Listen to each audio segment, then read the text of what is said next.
Gun smoke mingled with a dust rain as the young lieutenant was pushed aside from the SEAL formation. "She's just reserve," someone scoffed. But when the team was pinned down, enemy fire raining from the northern ridge, Commander Reed shouted into the radio, "Iron Wolf sniper, you're up." She pulled back the lens cover, eyes cold as steel. The first shot pierced through the fog. The laughter died. The night air in Kandahar carried dust and diesel fumes. Lieutenant Emily Morgan adjusted the scope on her M40A5 sniper rifle for the third time that hour. Even though the calibration was already perfect, a ritual born of precision, the weapon rested against her shoulder like an old friend, 27 pounds of machined-as-steel walnut stock and lethal purpose. Standard issue for USMC Scout snipers, though, SEAL team operators often preferred it for its reliability in harsh conditions. Emily had modified hers with a custom-weighted bolt and match-grade trigger assembly that broke at exactly 5 pounds of pressure. Behind her, voices drifted from the equipment tent where the rest of Iron Wolf conducted their pre-mission briefing.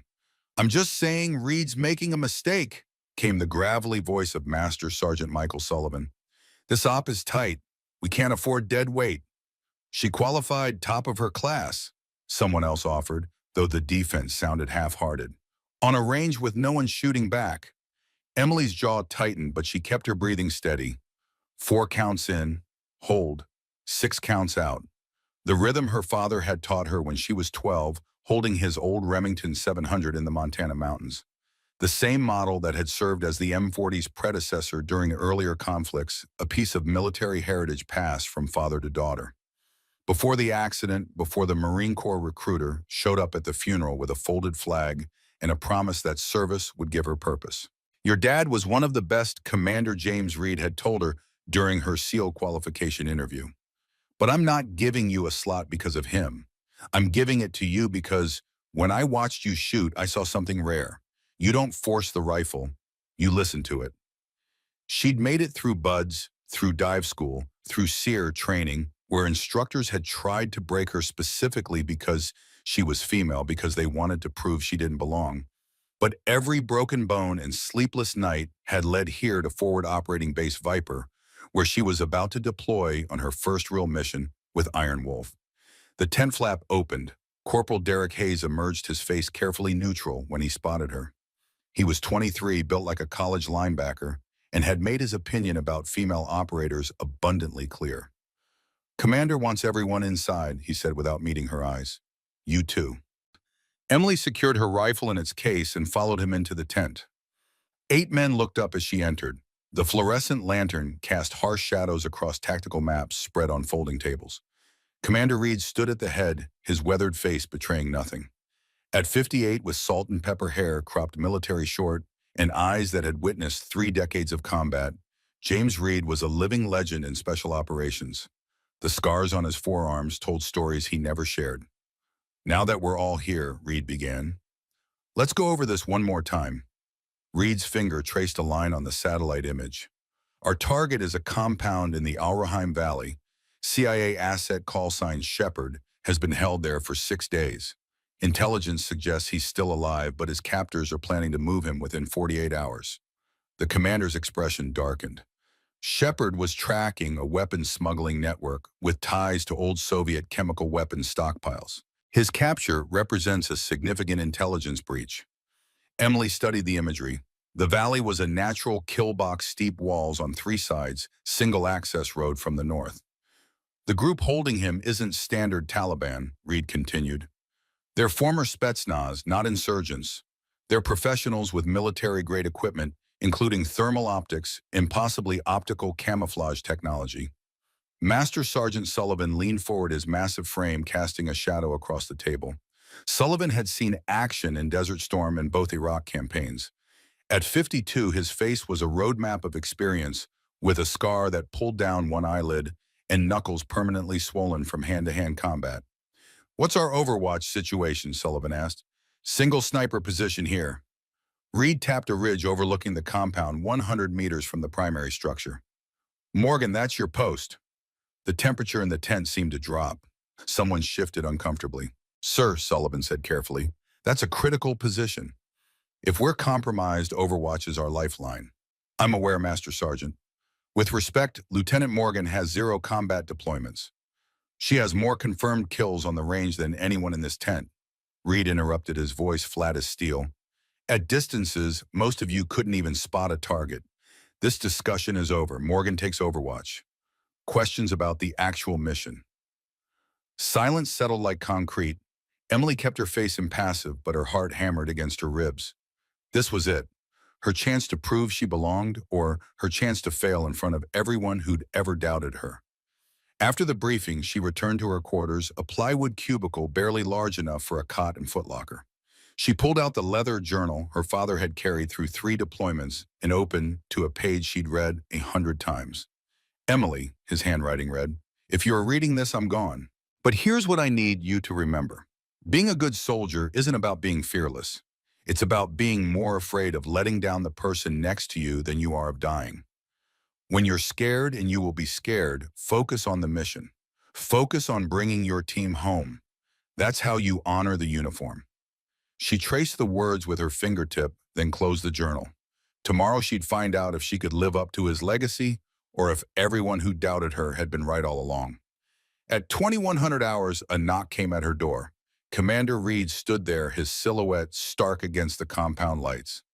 "Got a minute, Lieutenant?" They walked to the armory. The Afghan night had turned cold stars sharp as glass shards overhead. Reed moved with the economical grace of a man who'd spent his life in calculated motion. "Sullivan's worried," Reed said finally.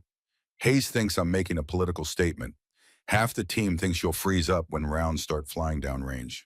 Emily straightened. "And what do you think, sir?" Reed's expression didn't change. "I think you've got something to prove.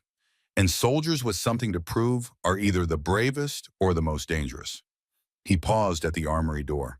"Your father once told me that the hardest shot he ever took was the one where he had to trust himself completely. No spotter, no backup, just him and the target, and his belief that he'd done everything right. That's what tomorrow is going to be like for you."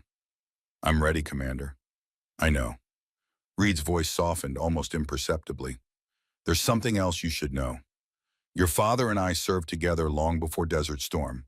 Task Force 163, Eastern Europe, 1987. Cold War operations that never made it into any history book." Emily felt her pulse quicken. Her father had rarely spoken of his early missions. "William saved my life in Fallujah," Reed continued. "Took a round meant for me. That's why I fought to get you on this team. Not because of guilt, because I know Morgan blood runs true." Reed reached into his pocket and pulled out a tactical knife in a leather sheath. The handle was worn smooth by years of use with WM carved into the base. "He'd want you to have this. Look at the blade." Emily unsheathed it. Etched near the hilt were the words, "Wolves never quit." "Thank you, sir." Her voice sounded smaller than she intended. "Bring it back to me tomorrow," Reed said simply, "along with my team." The helicopter banked hard over the mountain's turbulence, rattling every bolt and rivet. Emily sat wedged between Hayes and Patterson, her rifle secured in a vertical hard case. Through the open side door, Afghanistan's landscape rolled past in shades of gray and darker gray under the moonless sky. No one spoke. The noise of the rotors made conversation impossible, but more than that, each operator was inside their own head, running through procedures and contingencies. Sullivan checked his medkit for the 3rd time. Lieutenant Marcus Colby, the communications specialist, tested his radio encryption. Hayes just stared at nothing, jaw working on a piece of gum. Reed sat across from Emily, his face illuminated by the green glow of a tablet displaying real-time satellite feeds. He looked up, once caught her eye, and nodded. No encouragement, no warning, just acknowledgement. The pilot's voice crackled through their headsets. 2 minutes to LZ Phoenix. Weather's deteriorating, winds gusting to 25 knots. Dust storm moving in from the west. Emily's stomach tightened. Variable wind meant variable trajectory. She'd have to read the Mirage Watch for tells in the dust patterns, maybe even adjust for Coriolis effect at extreme range. Every complication was another chance for error. 30 seconds, green light. The helicopter flared, kicking up a brown cloud that swallowed the landscape. Before the skids touched Earth, Sullivan was out, weapon up, scanning for threats. The rest followed in practice sequence. Emily was forth out her boots, hitting rocky soil as the downdraft threatened to knock her sideways. The helicopter lifted immediately, leaving them in sudden profound silence. Reed signaled diamond formation, Emily at center. They moved into the mountain's night vision, turning the world into shades of green phosphorescence. The terrain was brutal. Loose scree hidden gullies, thorny vegetation that grabbed at equipment. Emily controlled her breathing, staying in rhythm with the team's pace. Her rifle case was strapped diagonally across her back, 40 pounds. That might as well have been 1,000 by the time they reached the overwatch position. But she didn't complain, didn't ask for a break, just kept moving. 2 hours into the hike, they reached a narrow canyon pass. Sullivan went first, testing handholds on the rock face. Hayes followed, then Colby and Patterson. Emily went fifth, Commander Reed bringing up the rear. Halfway up, her boot slipped on wet stone. For one terrifying second, she dangled by her fingertips, the rifle case throwing off her balance. Below, a 50-foot drop onto sharp rocks. A hand clamped around her wrist. Hayes braced above her muscles, straining. "I've got you," he grunted. "Move your right foot up. There's a ledge." She found it, pushed, and scrambled over the rim. Hayes helped pull her up, then immediately turned away, as if embarrassed by his own assistance. "Thanks," Emily managed. "Just move faster next time," he muttered, but there was less edge in his voice. They reached the overwatch position at 0525, 5 minutes ahead of schedule. The spot was perfect, a shallow depression behind a rock outcropping that provided natural cover while offering a clear sight line to the compound below. Emily pulled out her rangefinder and began calculating distances. Compound's main building, 142 meters. Guard Tower North, 987 meters. Southern Wall Breach Point 1 North, 56 meters. She entered the data into her ballistic calculator, adjusted for altitude and temperature, and set up her rifle on a small bipod. Through the scope, the compound resolved into sharp detail. 4 buildings arranged around a central courtyard. 2 vehicles parked near the main structure. A generator humming in an outbuilding. And guards, at least 8 visible, moving with military precision. "Iron Wolf actual to Iron Wolf 6, Reed's voice whispered in her earpiece. "Overwatch in position, affirm," Emily responded. "I count 8 hostiles visible. 3 more probable inside main building based on thermal shadows." "Copy. Stand by for assault team movement." Emily settled behind her rifle, slowing her heart rate, feeling the wind pattern against her cheek. The dust storm the pilot mentioned was building on the western horizon, a brown wall advancing like a slow-motion tsunami. Below, the assault team materialized from the shadows, ghosts in tactical gear. They reached the southern wall without incident. Sullivan placed a breaching charge while Hayes covered the courtyard approach. Then everything went wrong. A guard emerged from the main building, unexpectedly, radio to his lips. He'd seen something. Before Emily could report it, the man raised an alarm. Floodlights blazed across the compound. Armed figures poured from doorways. "Contact!"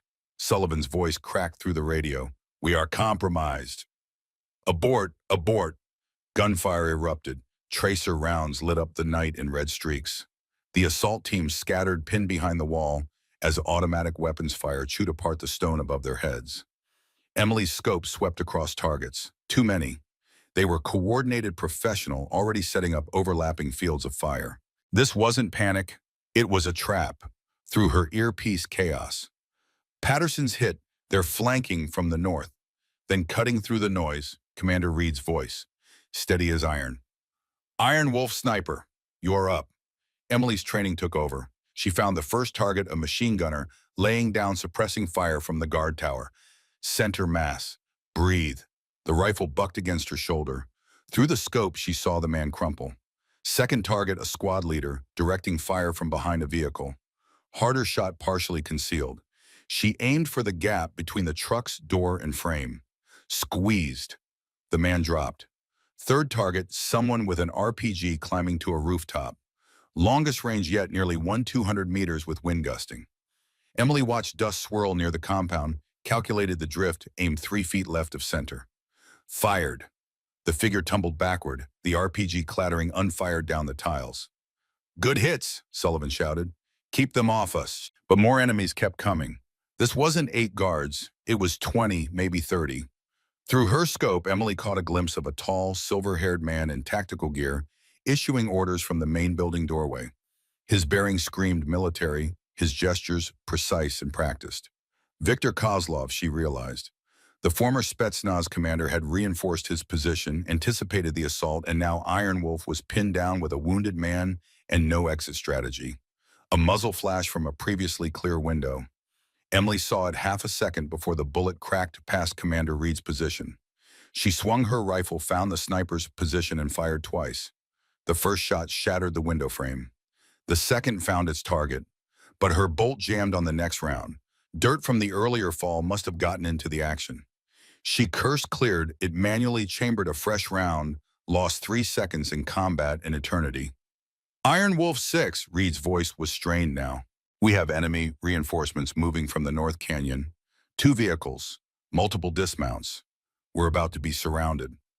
Emily swung her scope to the north approach. 2 technical trucks, each with a machine gun mounted in the bed, racing toward the compound. At least a dozen fighters visible. And behind them, something worse. The distinctive angular hull of a BTR-80 armored personnel carrier, Soviet design, painted in desert camouflage. This was no longer a rescue mission. It was survival, and she was the only thing between her team and annihilation. Emily scanned the battlefield, calculating options. The technical trucks would reach the compound in less than 2 minutes.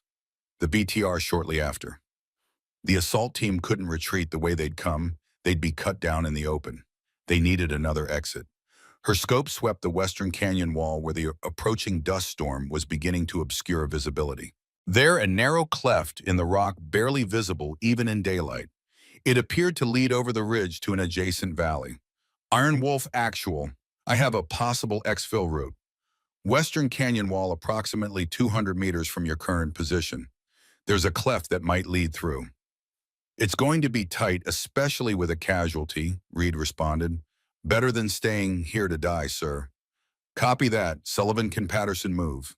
Negative on self-ambulatory. He took one through the thigh. Bones intact, but he's lost blood. He'll need carry assist. Hayes, Colby, you're on Patterson. I'll provide rear security. The technical trucks roared, closer headlights cutting through the darkness. Emily tracked the lead vehicle, calculating intercept angles. Standard anti-vehicle doctrine called for targeting the driver, but these trucks had armored cabs. The machine gunners in the beds were exposed, but killing them wouldn't stop the vehicles. She needed a different approach. The lead truck hit a bump, bouncing on worn suspension. In that instant, the fuel tank mounted behind the cab was briefly visible. Emily adjusted her aim 6 inches lower than where the driver sat, accounting for the metal's thickness and the angle of penetration. Breathe. Wait for the rhythm of the truck's movement. Now, the rifle barked. For a half second, nothing happened. Then orange flame erupted from beneath the truck's chassis. The vehicle swerved wildly, rolled twice, and came to rest on its side, black smoke pouring from the wreckage. The second truck swerved to avoid the burning obstacle. Emily put 2 rounds through its right front tire at 300 meters. The vehicle fishtailed, clipped a boulder, and spun out, dumping its occupants into the dust. Reinforcements neutralized, she reported. But you've got dismounts converging on your position. At least 8 fighters closing from the northeast. Copy that, Reed replied. Sullivan, get Patterson stabilized. Hayes, Colby, set up a defensive line at the breach. Morgan, we need a path out of here. Find us one. Emily pulled back from her scope, studying the larger tactical picture. The compound sat at the base of a horseshoe canyon. The only exit was the northern road, now blocked by burning vehicles. The canyon walls were too steep for a wounded man to climb. They were boxed in unless... She zoomed in on the western canyon wall where the approaching dust storm was beginning to obscure visibility. There, a narrow cleft in the rock, barely visible even in daylight. It appeared to lead over the ridge to an adjacent valley. Iron Wolf Actual, I have a possible exfil route. Western canyon wall approximately 200 meters from your current position. There's a cleft that might lead through. It's going to be tight, especially with a casualty, Reed responded. Better than staying here, sir. Sullivan, can Patterson move? Negative on self-ambulatory. He took one through the thigh. Bones intact, but he's lost blood. He'll need carry assist. Hayes, Colby, you're on Patterson. I'll provide rear security. Reed's voice was calm, but Emily could hear the calculation behind it.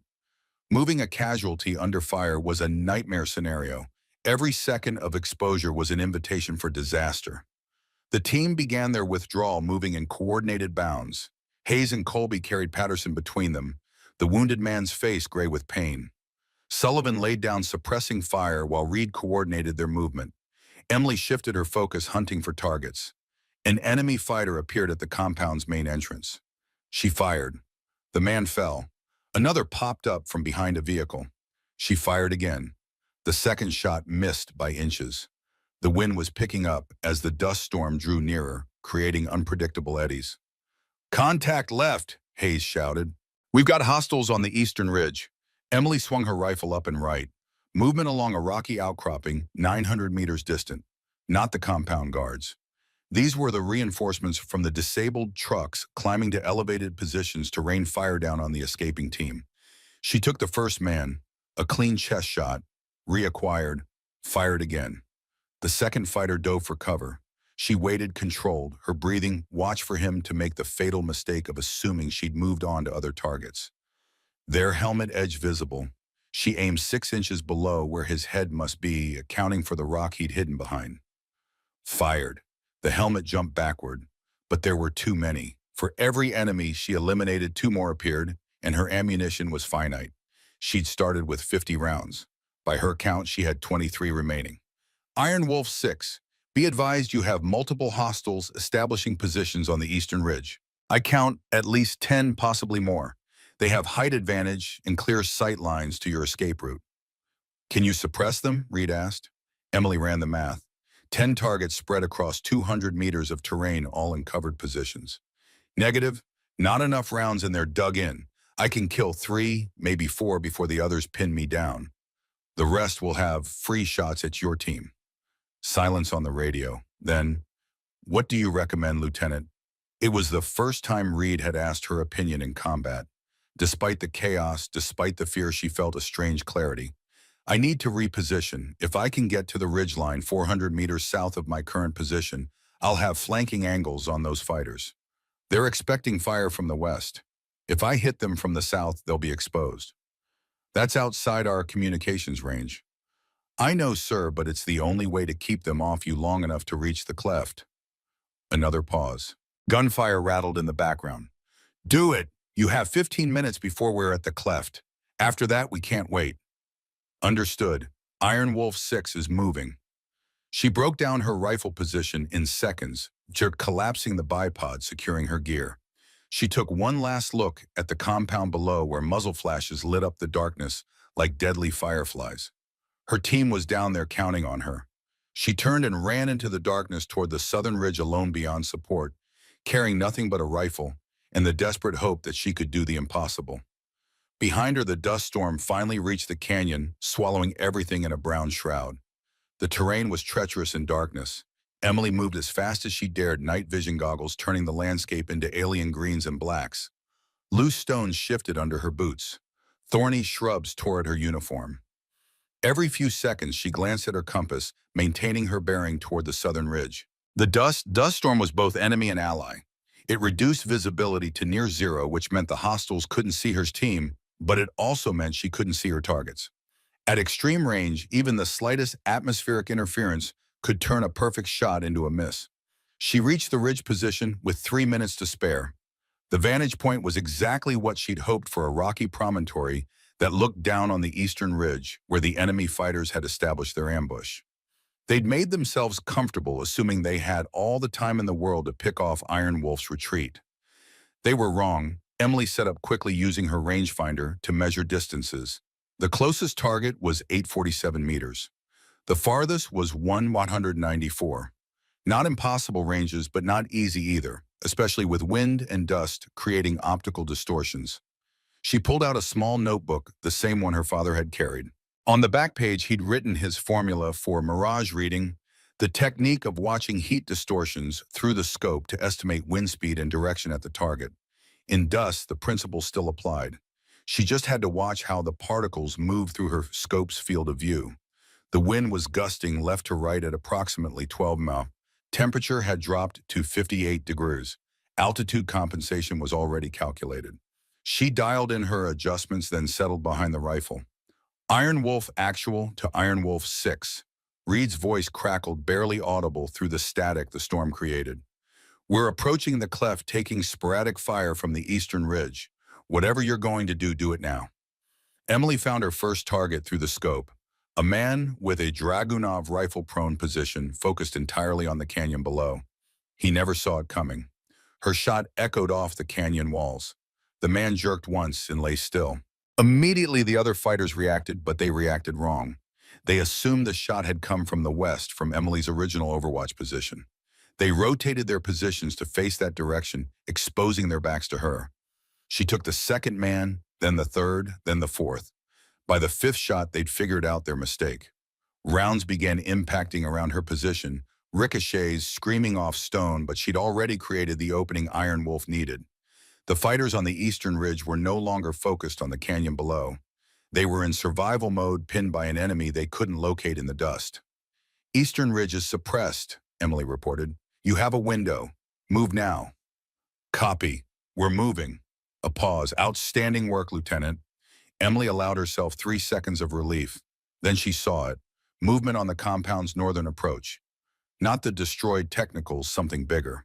Through the dust, she caught glimpses of the BTR-80 armored personnel carrier, its angular hull painted in desert camouflage. The kind of vehicle that should have been in a military depot, not in the hands of mercenaries. Except Viktor Kozlov wasn't ordinary mercenaries. He was former Russian special forces with connections to arms dealers across 3 continents. The APC's turret swiveled, searching thermal optics, Emily realized with dread. The dust storm that protected Iron Wolf from visual detection would be transparent to thermal imaging. The vehicle would see their heat signatures, track them, run them down before they reach the cleft. Iron Wolf actual, be advised, you have an APC entering the canyon from the north, thermal equipped. You are visible to it. Can you disable it? Reed asked, though the strain in his voice said he already knew the answer. Emily studied the vehicle through her scope. Armored hull, reinforced turret, bulletproof glass. Her rifle could punch through a lot of things, but military-grade armor plating wasn't one of them. Negative on rifle fire. The armor's too thick. Options. She scanned desperately, looking for anything that might help. The APC was approaching the burning technical trucks, and there, mounted on the overturned vehicle's bed, was an RPG-7 launcher. It must have been thrown clear during the crash. It was 600 meters from her position, possibly damaged, possibly empty, but it was the only weapon in the canyon capable of stopping an APC, and it was lying in the open at 200 meters from the enemy vehicle. I have an idea, Emily said slowly, but you're not going to like it. Try me. There's an RPG near the burning trucks. If I can reach it before the APC spots me, I might be able to disable their vehicle. That's over a click from your position through open terrain with hostiles everywhere. Reed's voice hardened. Negative, Lieutenant. Your orders are to provide overwatch, not conduct a solo assault. Sir, if that APC reaches the cleft, your team dies. All of you, this is the only play. The radio went silent. Emily counted 5 heartbeats. 10, then. Your father once disobeyed a direct order in Fallujah, saved 15 Marines doing it, got a medal and a court-martial, spent 6 months having to explain why he was right to question his superior's judgment. Another pause. I'm not your superior right now, Lieutenant. I'm a commander with no good options. If you think you can do this, if you believe you can reach that RPG and stop that APC, then I'm trusting your judgment. But if you die doing this, I'm going to be very angry at your father's ghost for teaching you to be this stubborn. Despite everything, Emily smiled. Copy that, sir. Iron Wolf 6 is moving. She secured her rifle across her back and started running down the ridge toward the burning vehicles. The dust storm was thickening visibility down to perhaps 30 meters. It was the only reason she had any chance at all. The terrain was a nightmare of rocks and thorns and sudden drop-offs, invisible until her foot was already in midair. She fell twice, tearing skin from her palms on jagged stone, but she kept moving. The APC's engine growled somewhere to her left. How close? The dust made acoustic ranging impossible. It could be 50 meters away or 5. She nearly ran straight into the burning technical before she saw it, the heat from the flames hitting her face like a physical force. The RPG launcher lay 10 feet away, half buried in dust. Emily scrambled for it, her hands closing around warm metal. The launcher was intact. She popped open the tube, checking for damage. The firing mechanism looked operational. Now she just needed a rocket. She searched the scattered wreckage, finding a canvas bag that had been thrown clear.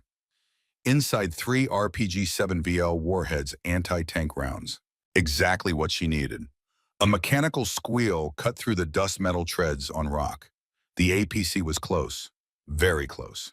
Emily loaded a warhead, primed the launcher, and waited. In RPG training, they taught that the optimal firing range was 200 meters.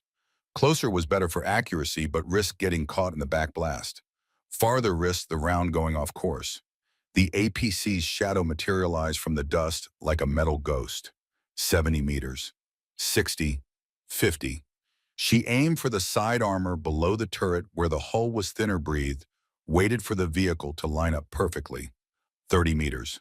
Fired. The rocket whooshed from the tube, trailing white smoke. For one terrible second, Emily thought she'd missed.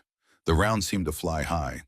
Then it dipped, struck the APC's flank, and detonated in a blast that lit up the entire canyon. The explosion's shockwave knocked her flat. Metal debris rained down. She rolled behind the burning technical as machine gun fire raked the ground where she'd been standing. The APC wasn't destroyed. The rocket had blown off part of its armor skirt and damaged one tread, but the vehicle was still mobile, still lethal, and now it knew exactly where she was. The turret swiveled toward her position. Emily grabbed the second warhead, loaded with shaking hands. The APC fired autocannon rounds, chewing apart the technical's corpse. She had maybe 5 seconds before the vehicle adjusted its aim and obliterated her cover completely. She popped up, aimed, and fired without hesitation. This rocket hit the APC's turret ring, the weak point where the rotating mechanism connected to the hull. The explosion was smaller but more catastrophic. The turret froze in place, smoke pouring from hatches. But Emily didn't stop. She loaded the third and final warhead, circled to the APC's rear, where the engine compartment was least protected, and put the last rocket through the vehicle's grill. The APC died with a groan of tortured metal settling onto its broken treads as internal fires consumed it. Emily dropped the empty launcher and keyed her radio. Iron Wolf actual. The APC is neutralized. Repeat threat is eliminated. Copy that. Reed's voice carried something she'd never heard from him before. Aw. We're at the cleft. Everybody made it.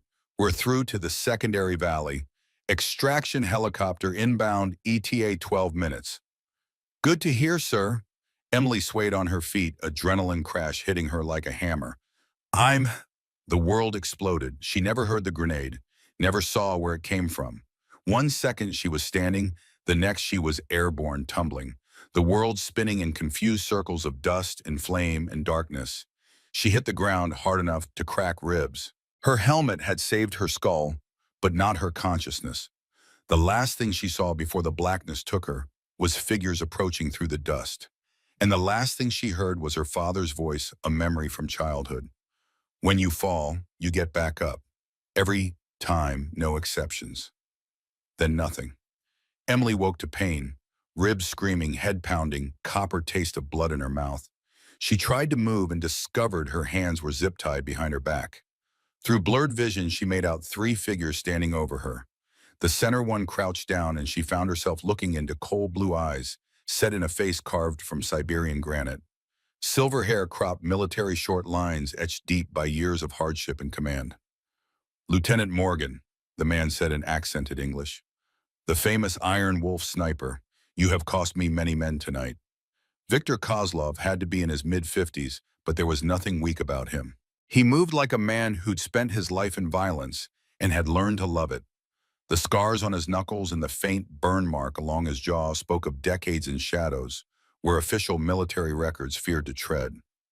My employer will be disappointed, Kozlov continued. He wanted the CIA man and paid well for privacy. Instead, you and your team have created an international incident. But perhaps you will help me salvage something from this disaster. He held up Emily's dog tags, studying them in the dim light filtering through the dust storm. Morgenstrom, he said, pronouncing it carefully. I knew another Morgan once, William Morgan, U.S. Navy SEAL. We met, though never face to face. Emily kept her expression neutral, but her heart rate spiked. How did this Russian mercenary know her father's name? You were too young to remember, Kozlov continued, watching her closely. The Cold War was ending. Berlin, 1988. Your father was part of a special task force tracking Soviet military assets. Task Force 163, I believe it was called. Emily's breath caught, the same unit Reed had mentioned. He was very good. Too good. Kozlov's voice hardened. He eliminated 16 of my colleagues over 3 months, including my older brother, Mikhail, a KGB colonel with a wife and 2 children. He leaned closer. Mikhail never saw the shot coming, just like the commander of that armored vehicle you destroyed tonight, my younger brother, Alexei. The realization hit Emily like physical force. This wasn't random chance. Kozlov had known exactly who was coming for Shepard. He'd set the trap specifically for Iron Wolf because Reed and the daughter of William Morgan would be with them. You will tell me how many SEALs are in the area, what their reinforcement schedule is, and where Commander Reed is going, Kozlov said. Emily said nothing. Kozlov sighed. You were taught to resist interrogation, yes. Name, rank, serial number, nothing more. But Lieutenant, I am not interested in your name. I have your identification. I am not interested in information you do not have. I am interested only in... He moved faster than she'd thought possible, his fist driving into her broken ribs. White light exploded behind her eyes. Making you scream, Kozlov finished. You killed 2 of my brothers. One 30 years ago through your father. One tonight by your own hand. So before I kill you, I will make you understand what pain truly is. Through the agony, Emily's tactical mind kept working. She was in some kind of storage room. Concrete floor, metal shelving against one wall. Probably inside the compound. Her rifle was gone. Her sidearm was gone. Her radio was gone. But the knife, her father's knife, that Reed had given her, was still in her boot. They'd searched her vest and belt, but had missed the small blade in the ankle sheath. If she could just reach it. Nothing to say, Kozlov asked. No brave words, no threats. Emily met his eyes. When she spoke, her voice was steady despite the pain. My commander taught me that the most dangerous person in any room is the one who has nothing left to lose. She coughed, tasting blood. You should have killed me when I was unconscious. Kozlov laughed. And miss watching the light fade from your eyes. Miss hearing you beg. He stood pulling a knife from his belt. No, Lieutenant, you will die slowly. And when your friends come looking for you. The radio on his belt crackled. Sir, we have movement on the ridge. Could be the Americans doubling back. Kozlov's expression hardened. Deal with it. I will finish here and follow. He looked down at Emily. 30 seconds, Lieutenant. I will give you 30 seconds to tell me where your team is heading. If you do, I kill you quickly. If you refuse, I start removing fingers. 2 guards flanked Kozlov, assault rifles at the ready. Both wore the weathered look of veteran soldiers. One had a facial scar that pulled his lip into a permanent sneer. The other was younger with close-cropped blonde hair and dead eyes. Neither would hesitate to shoot her if she moved. Emily flexed her wrists against the zip tie. The plastic dug into her skin but didn't break. She needed Kozlov distracted. I'll tell you, she said, her voice weak. Just don't hurt me anymore. Kozlov's smile was predatory. Where are they going? The cleft, Emily whispered. Western canyon wall through to the next valley. How many? 5? No, 4. One was too wounded to walk. They might have left him. What is their extraction plan? Helicopter, LZ Falcon 4 clicks southeast. She let her voice break. Please, I've told you everything. Just make it quick. Kozlov knelt beside her again, knife glinting. You think I am fool. There is no LZ Falcon in that region. You lie very badly, Lieutenant. He reached for her hand. Emily moved. Her legs scissored up and around his neck. The flexibility from years of training paid off in that instant. She locked her ankles, squeezing with every ounce of strength in her core. Kozlov grabbed at her legs, tried to pull free, but she'd caught him perfectly in a triangle choke. The guards raised their weapons, but couldn't fire without hitting their commander. Kozlov slammed her into the ground once, twice. She held on, a vision, darkening ribs, shrieking. Held on as he fumbled for his knife. Held on as consciousness began to slip away. Then his movement slowed, stopped. He went limp. Emily released him and rolled away, gasping. She had maybe seconds before the guards realized what had happened. Twisting her body, she managed to reach the knife in her boot sheath. The blade was only 3 inches, but it was razor sharp. She sawed at the zip tie, hands slippery with blood, until it snapped free. The guard with the facial scar saw her first, swung his rifle toward her. Emily lunged forward in a combat roll, came up inside his guard, and drove her father's knife into his throat. Blood sprayed. She grabbed his falling rifle, pivoted, and fired a 3-round burst into the second guard's chest. The entire sequence took less than 4 seconds. Kozlov was stirring, not dead, just unconscious. Emily didn't hesitate. She took his rifle, a VSS Vintoras, the suppressed sniper rifle used by Russian special forces, his radio and his sidearm. Then she ran into the dust storm toward the western canyon wall toward her team.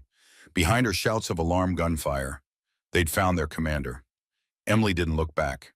She ran blind through the storm, following the compass bearing toward the cleft. Every breath was agony, broken ribs grinding. Her head throbbed where it had hit the ground, but she kept moving. The radio on Kozlov's belt crackled with furious Russian. They were organizing a pursuit. Thermal scopes would pick her up despite the dust. She had minutes, maybe less. The canyon wall materialized from the brown murk. She found the cleft more by luck than navigation, a vertical crack in the rock barely wide enough for a person. Blood marked the stone where Patterson had been dragged through. Emily squeezed into the gap, rifle held overhead.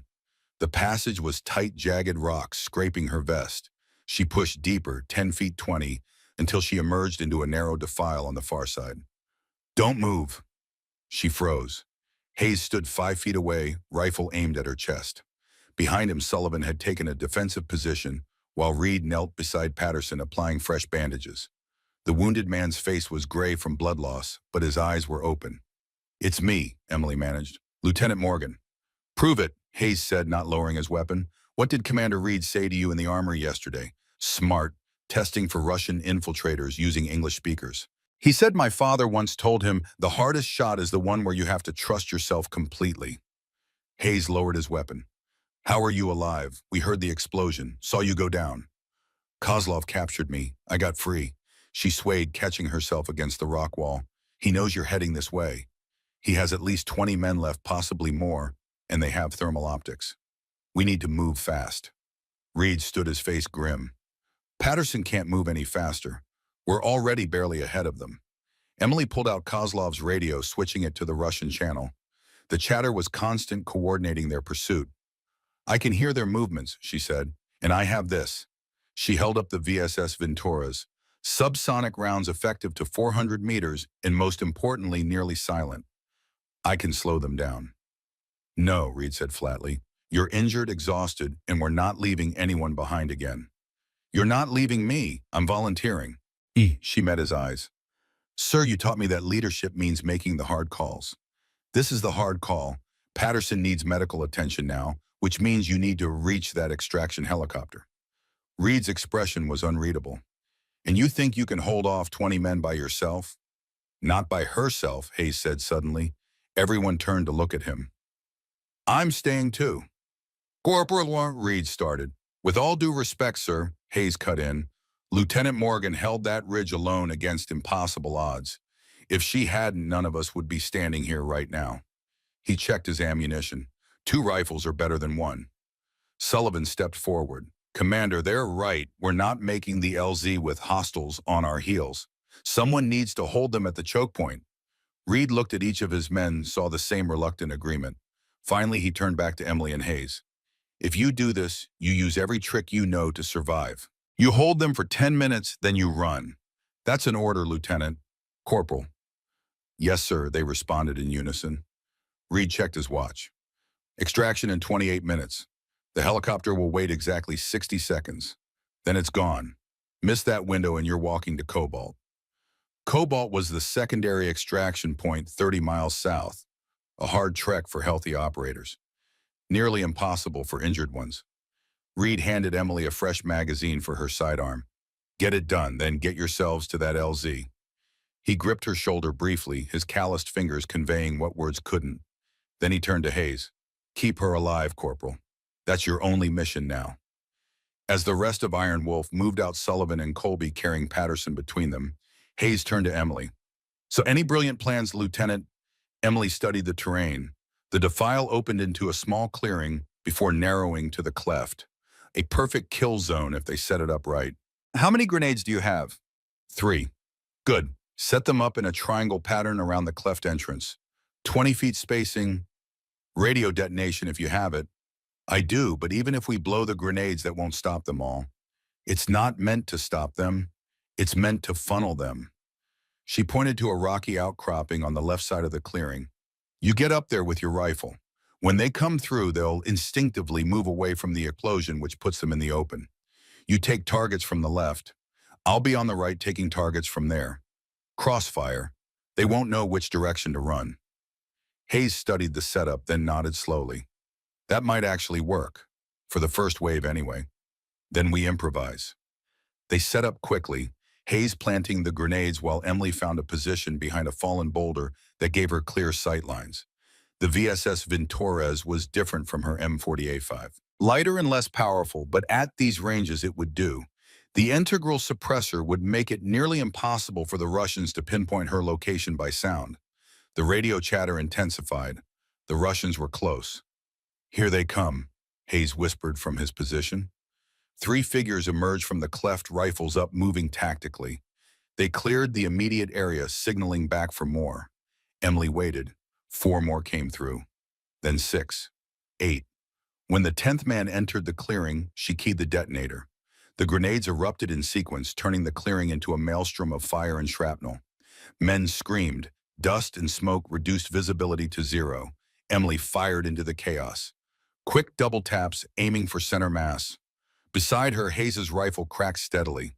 They couldn't see their targets, just muzzle flashes in the smoke. Fired at those.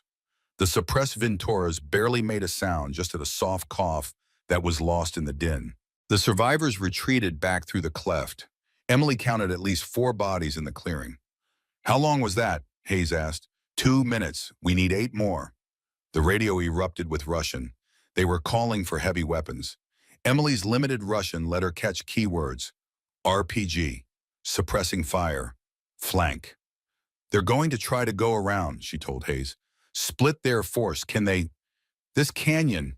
No, it's cleft or nothing. But they can bring up firepower we can't match. Probably already moving an RPG team to blow apart our positions. Hayes's laugh was strained.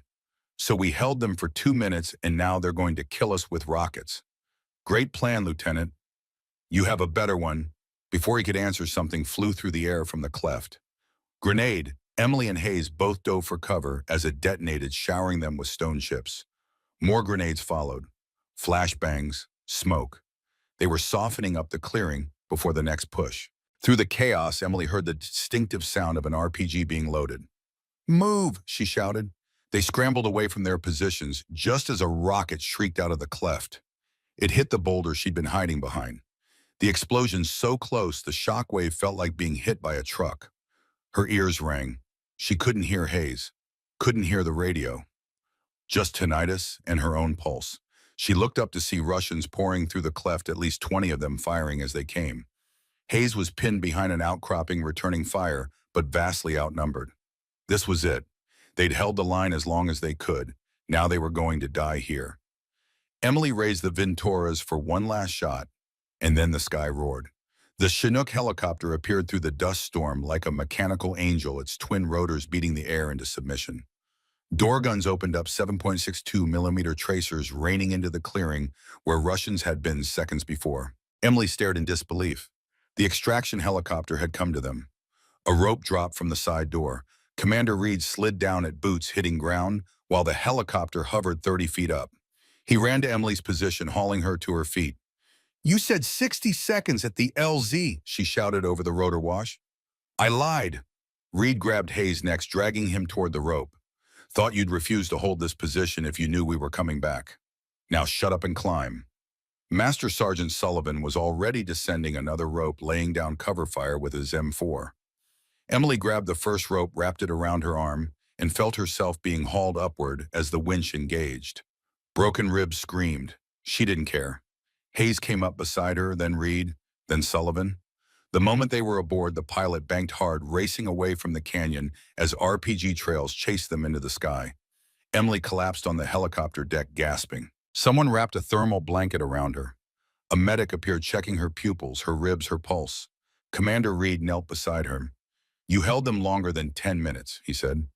12, Hayes corrected, sitting against the opposite bulkhead. 12 minutes of hell. He looked at Reed. Sir, permission to speak freely.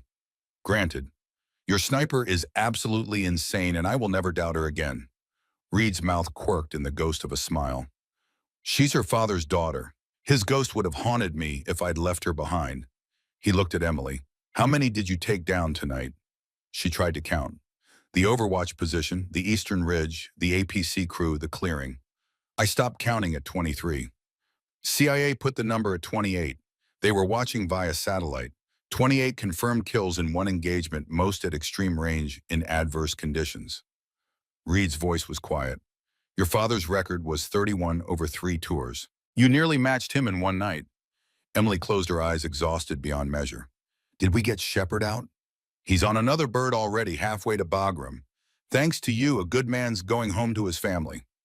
As Reed walked away to check on Patterson, Hayes leaned over. Hey, Morgan. She opened one eye. Yeah. Back there when you took out that APC. That was the craziest thing I've ever seen, and I've seen some crazy stuff. He paused, his young face suddenly serious. I'm sorry for doubting you, for making your life harder than it needed to be. You carried me out of that canyon because you held the line when I would have run. He extended his fist. Fair's fair. Emily bumped it with her own. We good, Hayes? Yeah, we're good. She let her eyes close again. Through the helicopter's open door, dawn was breaking over Afghanistan, painting the mountains in shades of gold and amber. They'd survived the night against all odds, against overwhelming force. They'd completed the mission and come home. Well, most of them. She looked over at Patterson, unconscious but stable. IV lines running into his arm. The medic gave her a thumbs up. He'd make it. They all would. Master Sergeant Sullivan sat down next to her, his weathered face thoughtful. You know what the hardest part of command is, Lieutenant? What's that, Master Sergeant? Knowing when to trust someone against your instincts. Sullivan's eyes, hardened by decades of war, studied her face. Reed trusted you when everything in his training said he shouldn't. You made him look like a genius tonight. I just did my job. No, Sullivan said quietly. You did something most snipers train their whole lives to do and never manage. You didn't just hit targets. You understood the battle, saw what needed to happen, and made it happen even when it meant putting yourself in danger. Sullivan shook his head. That's not just skill. That's something else, something rare. Emily thought about her father, about the journal in her footlocker, about the years of training and doubt and determination that had led to this moment. My dad used to say that being a good soldier isn't about being fearless, she said. It's about being more afraid of letting down the person next to you than you are of dying. Smart man, your father. Sullivan stood, patted her shoulder. He'd be proud, and that's not something I say lightly. As the helicopter carried them toward base, Emily stared out at the retreating mountains. Somewhere down there, Viktor Kozlov was probably still alive, probably already planning his next move. The war would go on, more missions, more dangers, more chances to prove herself or fail. But for now, in this moment, she was part of Iron Wolf. Not the outsider, not the liability, not the woman who had to work twice as hard to earn half the respect. Just Lieutenant Emily Morgan, SEAL sniper, who'd held the line when it mattered most. The medical team met them when they landed at FO Viper, whisking Patterson and Emily to the infirmary, despite her protests. The doctor confirmed 3 broken ribs, a mild concussion, and various cuts and contusions. Nothing career-ending, but enough to ground her for at least 2 weeks. Reed visited her in the medical bay as the sun was setting. Through the window, she could see troops moving across the compound, preparing for night operations. Life went on. The war machine never stopped. Kozlov got away, Reed said without preamble. Satellite shows a helicopter extraction 2 hours after we left. CIA believes he has contacts in Pakistani intelligence. He'll surface again. Emily nodded. She'd expected as much. Men like Kozlov didn't die easily. There's something else you should know, Reed continued. What he told you about your father and his brothers, it's true. William was assigned to Track Force 163 from 87 to 89, specialized in counterintelligence against KGB operations in Berlin. Reed sat in the plastic chair beside her bed. Mikhail Kozlov was developing a network of deep cover agents inside NATO. Your father took him out with a 1,500-meter shot through a hotel window. The operation was classified, still is technically. Why are you telling me this now? Because Kozlov isn't finished. He lost 2 brothers to Morgan blood. Men like that don't let vendettas die. Emily met his gaze. Let him come. Next time I'll be ready. Reed studied her for a long moment. You remind me of him, you know. Not just the shooting, the stubbornness, the refusal to quit even when anyone sensible would. He stood to leave. The team's being given 2 weeks stand down. After that, we have a briefing with Joint Special Operations Command. They're interested in Kozlov's connection to missing Soviet chemical weapons. Seems our rescue mission opened a bigger can of worms than anyone expected. At the door, he paused. Oh, and the general wants to talk to you about a silver star. Emily blinked. A silver star for what they bite them? Reed's mouth curved in a rare smile. For exceptional valor under fire. For tactical brilliance that saved American lives. For being a Morgan. Take your pick. After he left, Emily lay back in the hospital bed staring at the ceiling. A silver star, the same medal her father had received for Fallujah. The legacy continued. On the nightstand sat her father's knife cleaned and returned to her by Reed. She picked it up, running her thumb across the inscription. Wolves never quit. She hadn't, and she never would. 3 days later, Forward Operating Base Viper buzzed with rumors. The official after-action report had been filed. CIA had sent their own assessment, and word had leaked about what happened in Araheim Canyon. Emily spent those days in the medical bay getting her ribs wrapped and her concussion monitored. She slept 14 hours the first day, 10 the second. By the third, she was restless, ready to get back to training. But Commander Reed had other plans. Conference room 1400 hours, he told her during morning rounds. Dress uniform. She arrived to find the entire Ern Wolf team assembled along with several officers she didn't recognize. Flags hung from the walls. A camera crew filmed from the corner. This was more than a debrief. Lieutenant Morgan, a colonel she'd never met, began, "Please approach." Emily walked to the front of the room, spine straight, despite her injuries. The colonel, a man in his 60s with a chest full of ribbons that spoke of the war, and beyond held a wooden box. For exceptional valor under fire. For actions above and beyond the call of duty. For tactical brilliance that saved American lives and completed a critical mission. The United States Special Operations Command awards you the Silver Star. The room erupted in applause. The colonel pinned the medal to her uniform while cameras flashed. Emily stood at attention, trying to process what was happening. The same medal her father had earned in Fallujah. Now it rested against her chest, its weight somehow connecting her to him across the years. When the ceremony ended and the officers filed out, Iron Wolf remained. Hayes approached first. "So, hero," he said with a grin, "does this mean you're too good to train with us mortals now?" "It means I'll have higher expectations when I'm kicking your ass on the range," Emily replied. Laughter rippled through the team. Sullivan clapped her on the back, carefully mindful of her ribs. Colby shook her hand. Even Patterson, wheeled in on a hospital gurney against medical advice, gave her a thumbs up. This was acceptance, hard-earned and genuine. Commander Reed waited until the others had congratulated her, then approached. "Walk with me, Lieutenant." They left the building, walking across the base toward the shooting range. The Afghan sun beat down, turning the dust to gold. Reed moved with his usual economy of motion, hands clasped behind his back.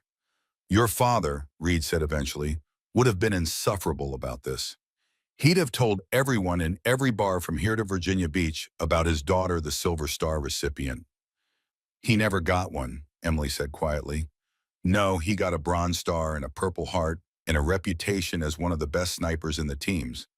But I think he'd trade all of it to see what you've become." Reed stopped walking. "I need to ask you something, and I need an honest answer." "Sir, that night when I gave you permission to go after the APC, when I basically told you to risk your life for the team, did you do it because you thought it was the only tactical option, or did you do it because you were still trying to prove you belonged?" Emily considered the question. "Both, sir. I believed it was the right call tactically, but yes, part of me wanted to show everyone I wasn't weak, wasn't a liability. Does that make it the wrong decision?" "No, it makes it a human decision." Reed looked out across the base where helicopters were being prepped for evening missions. Good commanders learn to separate ego from tactics. Great commanders learn to harness ego as a tool. You did something reckless that happened to work. Next time it might not. I need to know you'll be smart enough to recognize the difference." "I will, sir." Reed nodded. "You're being reassigned." Emily's stomach dropped. After everything, they were still going to push her out to instructor duty at the Naval Special Warfare Center. They want you teaching advanced sniper tactics. Apparently, someone at SOCOM thinks your methods would benefit the next generation of operators. I, I don't want a training position. I want to stay with Iron Wolf. And you will. Temporary duty 6 months. Then you're back with the team.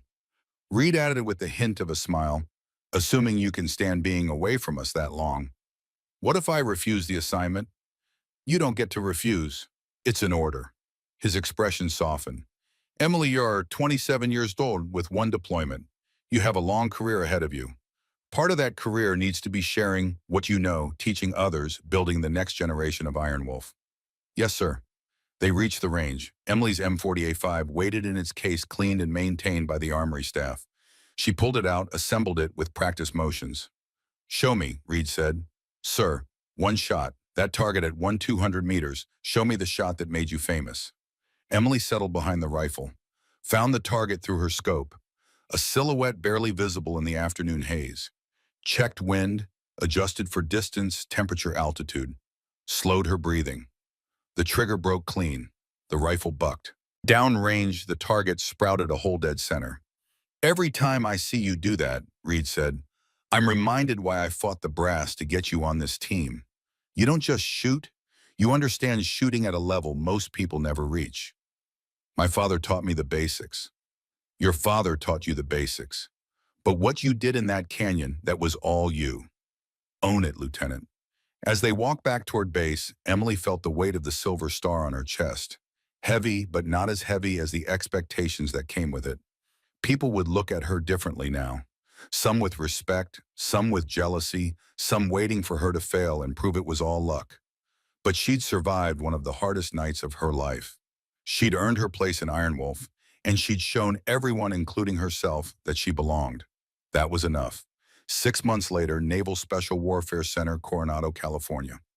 Emily stood before a class of 40 SEAL candidates. Her uniform crisp, her bearing confident. On the range behind her, targets waited at distances from 400 to 1,400 meters. Advanced sniper tactics, she began, is not about perfect shooting. It's about imperfect shooting in impossible conditions. Today I'm going to teach you how to hit targets when the wind is unpredictable, the light is bad, and people are shooting back. The students watched her with mixed expressions, some respectful, some skeptical. She recognized that skepticism, had worn it herself once. Let me tell you about a night in Afghanistan, Emily continued, about a mission where everything went wrong, where the enemy was professional and well-equipped, and we were outnumbered 5-1. For the next 6 hours, she taught them everything she'd learned. Wind reading using Mirage, trajectory calculation under stress, target prioritization in multi-threat environments, staying calm when rounds are impacting around your position. At the end of the day, one student, a young woman who'd been quiet throughout, approached. Petty Officer Lisa Hernandez, according to her nameplate. Hispanic mid-20s with the lean build of a distance runner and eyes that missed nothing. Ma'am, can I ask you something? Hernandez began. Go ahead. I'm the only female in my class. Some of the instructors, they don't think I'll make it through. They say women don't have what it takes for this job. Her voice was steady, but Emily heard the uncertainty beneath. Did you ever doubt yourself? Emily thought about that night in Kandahar, about the voices saying she'd fail, about her own fears. Every single day, she answered honestly. I doubted myself until the moment I had to prove myself, and then I didn't have time for doubt. I only had time to do my job. How did you get past it? I didn't get past it, I used it. Every person who doubted me, every instructor who thought I'd quit, every teammate who questioned my presence, I turned that into fuel. Emily stepped closer. But here's what you need to understand. Proving other people wrong is a nice side effect. The real goal is proving to yourself that you can do this. Because at the end of the day, when you're alone in the dark and within a rifle on a mission, no one else's opinion matters.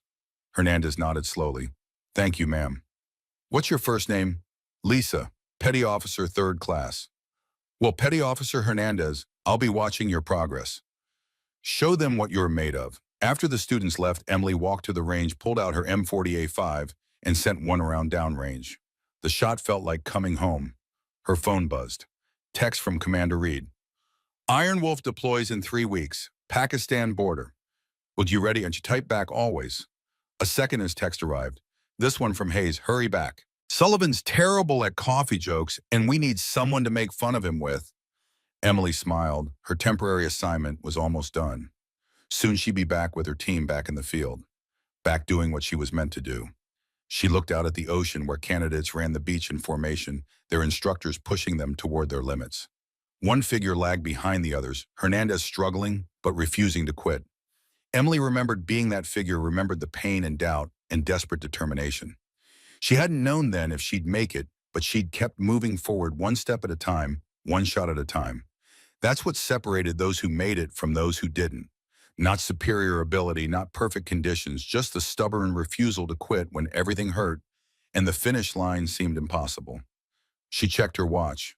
Enough reflection? She had 3 more classes to teach before the day ended. 40 more students to push toward excellence. 40 more chances to shape the future of naval special warfare. As she headed back to the classroom, Emily caught her reflection in a window. The Silver Star ribbon was visible above her other decorations, but it was her eyes she noticed, most steady, confident, certain. The eyes of someone who'd proven herself in the hardest way possible. The eyes of Iron Wolf. The ceremony at Fort Bragg drew hundreds of people. Military dignitaries, family members, press all gathered to honor the latest recipients of Special Operations' highest awards. Colonel James Reed, recently promoted from commander, stood at the podium. Behind him, a screen displayed photos from that night in Araheim Canyon, sanitized for public consumption. Leadership, he told the audience, is about making impossible decisions with incomplete information. It's about trusting your people even when every instinct says not to. Reed's gaze swept the crowd. 2 years ago, I made a decision that many questioned. I placed Lieutenant Emily Morgan in a critical position, despite her lack of combat experience, despite doubts from my own team. The screen showed thermal images of the Canyon battle downloaded from CIA satellites. Even in black and white, the tactical brilliance was evident. That decision saved 5 American lives and completed a mission that prevented a major intelligence breach. But more than that, it showed me something I'd forgotten. Being a good soldier isn't just about following doctrine. Sometimes it's about recognizing potential where others see weakness, about giving someone the chance to prove themselves. He turned to where Emily sat in the front row. Now a full lieutenant with 2 deployments under her belt and a reputation that preceded her wherever she went. Today, we honor not just what Lieutenant Morgan did in one night of combat, but what she's done since. As an instructor, she's trained over 200 snipers. As an operator, she's completed 4 more deployments with 0 friendly casualties. As a leader, she's shown the next generation that excellence has no gender. The audience applauded. Emily stood walking to the stage. But she wasn't alone. Beside her walked Petty Officer, 2nd Class Lisa Hernandez, who'd graduated top of her class and earned her own position in a SEAL team. Together, they received certificates recognizing their contributions to special operations. The cameras flashed. The audience stood. But Emily barely noticed. She was looking at the back row where her father's old SEAL teammates had gathered. Gray-haired men who'd served with him, who remembered him. They weren't applauding. They were standing at attention, hands raised in salute, honoring their fallen brother through his daughter. After the ceremony, Emily found Master Sergeant Sullivan outside smoking a cigar, despite the no-smoking signs everywhere. Breaking regulations, Master Sergeant. Some rules are meant to be bent, Lieutenant. He offered her the cigar. She declined. Hell of a speech Reed gave. He's always been good with words. Sullivan took a long draw on the cigar. He left out the best part, though. The part where you scared the hell out of all of us by being better than we expected. The part where you made us question every assumption we had about who belongs in the teams. Is that a compliment, Master Sergeant? It's the truth, and truth is harder than compliments. He flicked ash. You heading back to Coronado next week.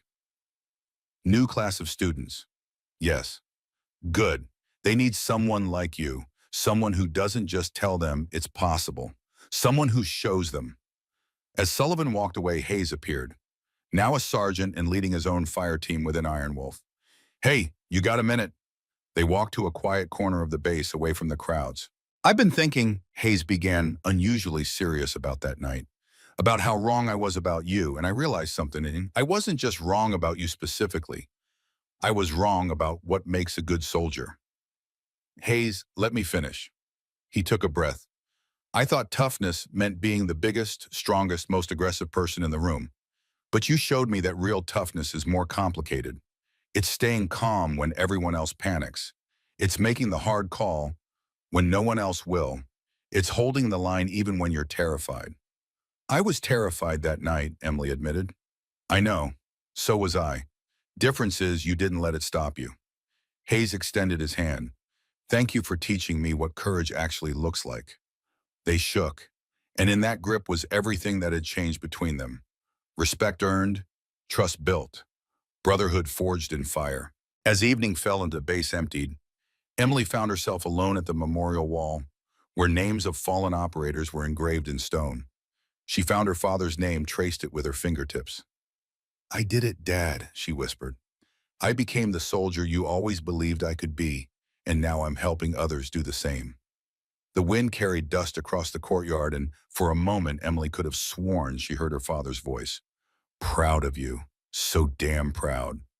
She stood there until the sun set, until the lights came on across the base, until it was time to head back to her quarters and prepare for the next chapter.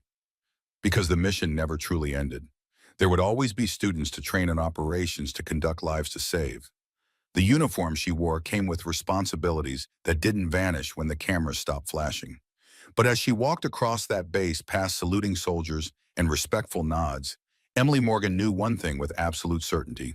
She'd earned her place in history not as a female sniper, not as an exception to the rule, but as Iron Wolf, as a warrior who'd proven that courage had no gender, that excellence required no apology, and that the hardest battles were won not on distant battlefields, but in the hearts of those who refused to quit. They'd looked down on her once. Now they looked up to her. Back in her quarters, Emily found a secure tablet waiting on her bed. Classified message, highest priority.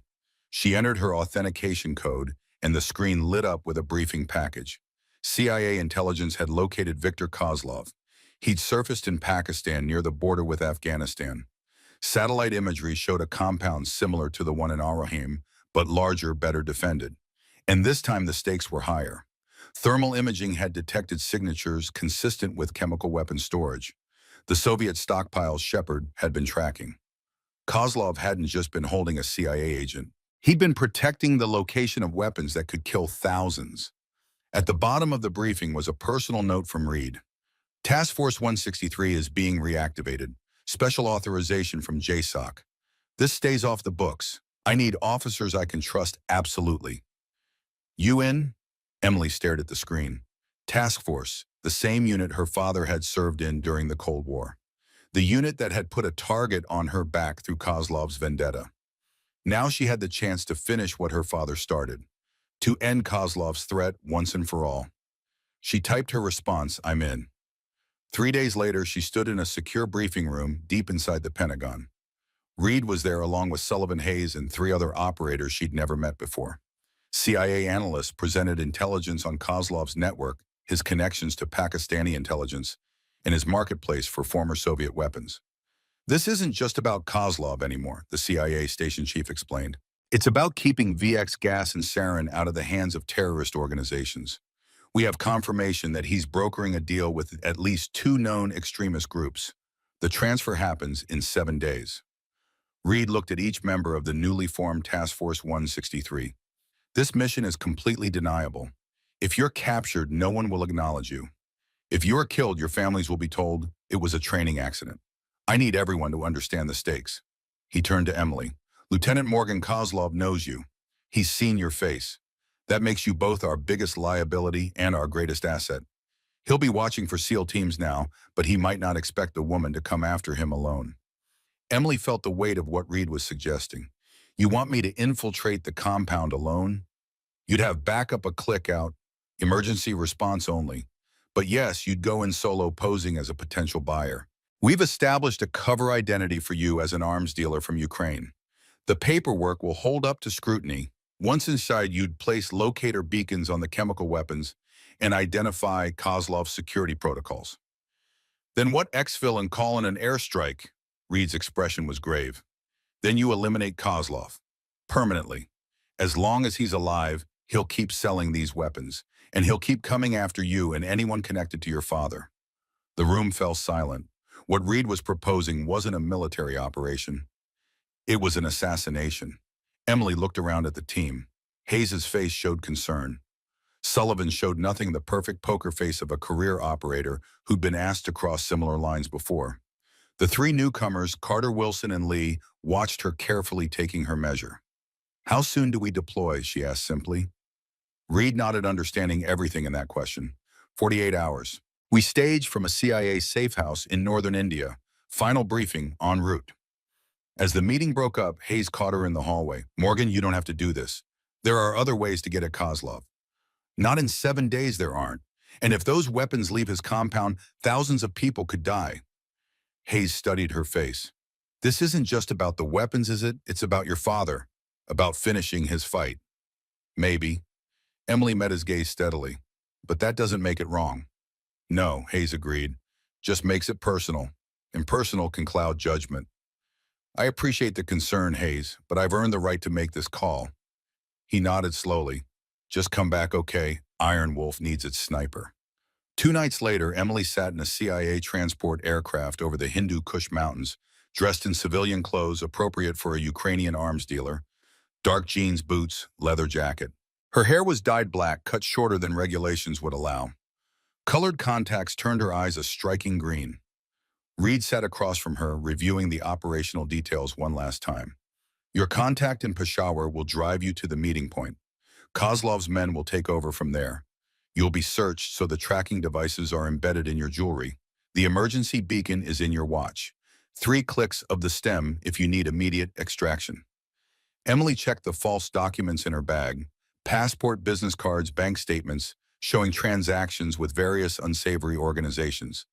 The CIA had created a very convincing paper trail. "What if he recognizes me?" she asked. "The disguise is good, but if he does, you abort immediately. Signal the team, and we'll create a diversion to cover your exit." Reed handed her a small case. Inside was a ceramic knife, virtually invisible to metal detectors. "Last resort only. We need you to locate the weapons first." Emily slipped the knife into a hidden sheath in her boot, just like the one where she'd kept her father's knife in Araheim. The symmetry wasn't lost on her. "Lieutenant," Reed said quietly, "I want to be clear about something. This mission is volunteer only. You've already proven yourself.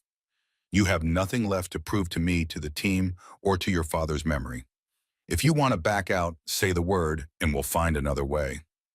Emily looked out the aircraft window at the mountains passing below, their peaks gleaming in the moonlight. Somewhere ahead, Viktor Kozlov waited with weapons that could destroy thousands of lives. The same man who tried to kill her team. The same man whose family had been hunting hers for decades. "I'm not backing out," she said. "Iron Wolf never quits." Reed nodded, satisfied. "Wheels down in 20 minutes. Good hunting, Lieutenant." As the aircraft began its descent, Emily thought about the long journey that had brought her here. From the Montana mountains, where her father had first taught her to shoot, to the SEAL qualification courses, where instructors had tried to break her, to Alraheim Canyon, where she'd proven herself in fire and blood. Now she was flying into hostile territory alone, to face a man who represented not just a threat to national security, but a personal vendetta spanning generations. It wasn't how she'd imagined her career unfolding, but then few things in life followed the expected path. The plane's wheels touched down on a remote airstrip near the India-Pakistan border. As Emily stepped onto the tarmac, she felt the familiar weight of responsibility settling on her shoulders. Not just for the mission, but for the legacy she carried. Her father's legacy, Iron Wolf's legacy, and now finally her own. The night air was cool, stars sharp overhead. Reed stood beside her as the team unloaded equipment from the aircraft. "Remember your training," he said. "Trust your instincts. And remember what I told you about the hardest shot." Emily nodded. "The one where you have to trust yourself completely." "Exactly." Reed extended his hand. "See you on the other side, Lieutenant Morgan." She shook it firmly. "Count on it, Colonel." As she walked toward the waiting vehicle that would take her across the border into Pakistan, Emily felt an unexpected calm settle over her. Whatever waited ahead, Kozlov, danger, possibly death, she was ready. Not fearless, but focused. Not without doubt, but beyond its reach. She was Iron Wolf now, and wolves never quit. They'd looked down on her once. Soon they'd never look anywhere again.